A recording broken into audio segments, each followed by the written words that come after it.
Voilà, je suis avec la question de Wansi Mathurin. Il a posé la question à savoir, bonjour monsieur Aristide, bon, vos études en Belgique, je m'appelle Kamon Etal Aristide naturellement. Je reviens avec ma question pour la 4e fois, waouh, dont tu as posé plusieurs fois.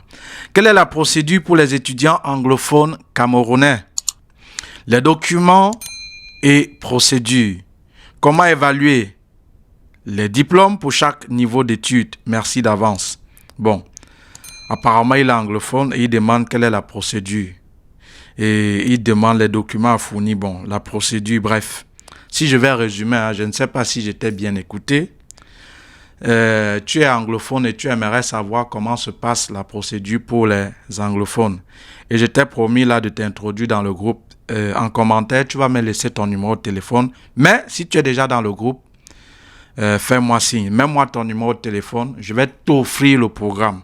Ok? Je ne sais pas si c'est toi qui m'avait fait le site internet. Je ne sais pas si c'est toi. Bref, mets ton numéro après avoir écouté cette vidéo en commentaire. Je vais envoyer des gens vers toi et je vais te programmer. On va essayer de, même si c'est 10 minutes, on va essayer de causer et je vais te mettre dans le groupe. Voilà. Alors, je suis avec Wansi Mathurin. Wansi Mathurin est à tout le monde. Quelle est la procédure pour les anglophones? Est-ce que c'est différent des francophones? Non. Mais, ce que je veux d'abord vous dire, vous les anglophones, contrairement aux francophones, vous aviez de fortes chances d'obtenir le visa. Ce n'est pas moi qui délivre le visa. Et même d'obtenir certaines admissions dans certaines écoles francophones ou anglophones que les francophones. Il y a certains francophones qui même commencer à parler l'anglais ne savent pas. Par contre, il y a des anglophones, quand ils s'expriment en français, s'ils ne te disent même pas qu'après l'anglophone, tu ne te rendras même pas compte. C'est-à-dire, ils s'expriment et ils se débrouillent même à écrire français. Et cela, pourquoi vous êtes avantageux? Parce qu'il y a certaines universités francophones où vous pouvez postuler. Il y a aussi certaines universités anglophones. Chez les Flamands, là-bas, c'est nombreux. Et dans le programme en formation vidéo, je vous montre toutes ces universités où on demande parfois seulement le TOEFL ou le IELTS que vous aviez parfois ou le niveau de langue B2 que vous aviez déjà. Alors, la procédure est la même. Maintenant, quand je dis la procédure est la même, vous savez, la procédure pour les études en Belgique se divise en 4 ou 5 étapes que je vais résumer. La première étape, c'est l'étape de l'équivalent du diplôme. C'est-à-dire, il faudra faire votre équivalence du diplôme. La seconde étape, c'est la demande d'admission dans une haute école ou dans une université reconnue par l'État belge. La troisième étape, c'est l'étape de démarche administrative parce qu'une fois que vous avez les demandes d'admission, il faudra d'abord un garant pour vous prendre en charge en fonction de la durée de vos études, soit pour une année académique précise ou pour toute l'année académique. Et les démarches administratives, parce que quand tu as l'admission et que le garant t'a pris en charge, il ne suffit pas seulement d'aller avec ton passeport, ton équivalence et ton admission et cette prise en charge de faire la demande de visa. Il y a encore certaines démarches que vous allez faire au niveau de votre pays d'origine. Donc ça, c'est la 4e étape. Et la 5e étape, naturellement, c'est la demande de visa. Donc, résumez ça comme vous voulez, tant mieux. Première étape, équivalent du diplôme. Deuxième étape, admission dans une école reconnue par l'État belge. Ça peut être une université, une haute école. Troisième étape, recherche du garant, celui qui vous prendra en charge pour la durée de vos études. Quatrième étape, démarche administrative. Et cinquième étape, demande de visa. Et quand je parle des demandes administratives, Campus Belgique y est compris, hein, les carnets médicaux, les extraits de casier judiciaire, tout ça y est compris. Je ne vais pas revenir là, mais Campus Belgique, c'est uniquement pour les Camerounais. Alors, Monsieur Wansi Mathurin, voici une différence dans les 2 premières étapes. Si je vais d'abord prendre, par exemple, la demande d'équivalent du diplôme.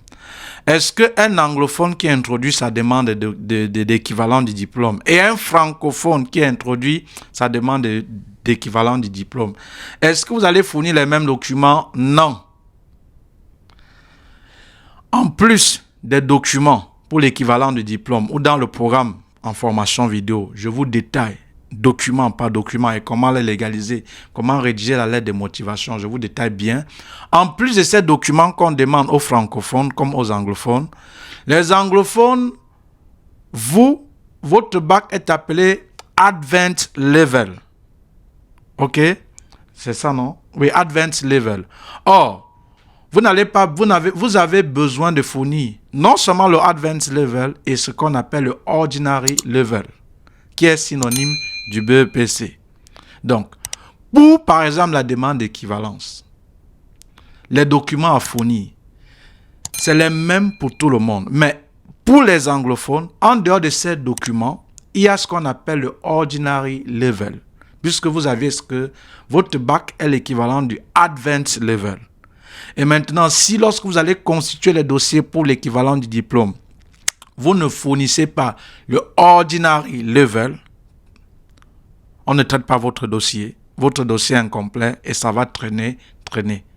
Ça, c'est la particularité pour l'équivalence du diplôme. Je vais encore recommencer. Monsieur Wansi Mathurin et autres, l'essentiel ici que vous comprenez. Pour les anglophones et francophones, pour les documents pour l'équivalent du diplôme, c'est les mêmes documents à fournir, excepté que vous, les anglophones, en dehors seulement du Advanced Level, qui est l'équivalent du bac, vous allez fournir le Ordinary Level, qui est l'équivalent du BEPC, ce que les francophones n'ont pas besoin, mais le reste, c'est le même. Dans le programme en formation vidéo, je vous montre en détail. Ça, c'est pour la première étape pour l'équivalent du diplôme. Donc voilà ce qui différencie les documents à fournir ou la procédure pour l'équivalence pour les francophones ou anglophones. Maintenant, pour les demandes d'admission, vous allez observer autour de vous, ou essayer même de voir un anglophone qui a déjà son équivalent du diplôme. Le plus souvent, il a deux types. Le type long, dans un domaine spécifique, et le type court, pour la plupart du moins. Voilà. Maintenant, pour les demandes d'admission, comme encore j'ai dit à l'entame de la vidéo, il y a une différence. Pour vous, il y a certains anglophones qui s'expriment bien et se débrouillent et écrivent pas parfaitement même français. Alors, pour les universités, vous pouvez postuler dans les universités francophones parce que le plus souvent même en master, pour les universités francophones, on exige le test de langue B2. Or, vous êtes déjà apte.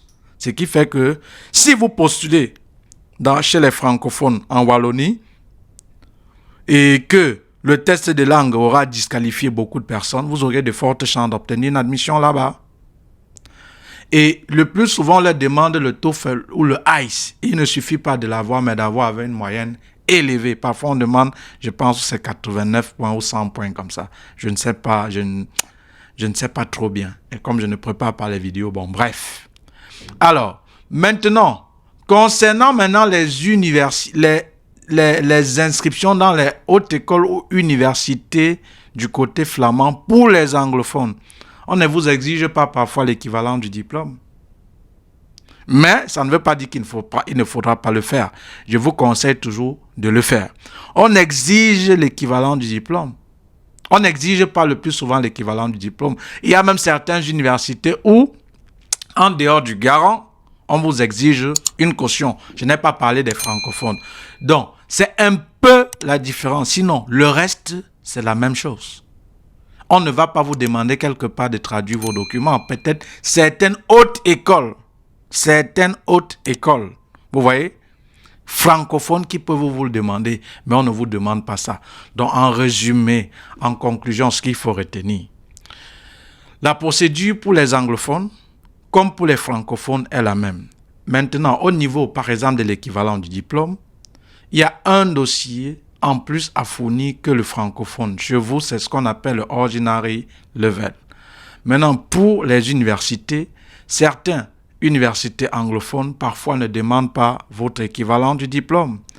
Et aussi, vous avez la chance d'obtenir une admission chez les francophones en Wallonie parce qu'il y a plusieurs là-bas francophones. Parfois, ils triquent les tests de langue et c'est comme ça qu'ils sont disqualifiés. Et vous, qui vous exprimez en anglais et que vous aviez déjà passé ces tests de langue, c'est facile pour vous d'avoir l'admission. Donc, il n'y a pas une trop grosse différence.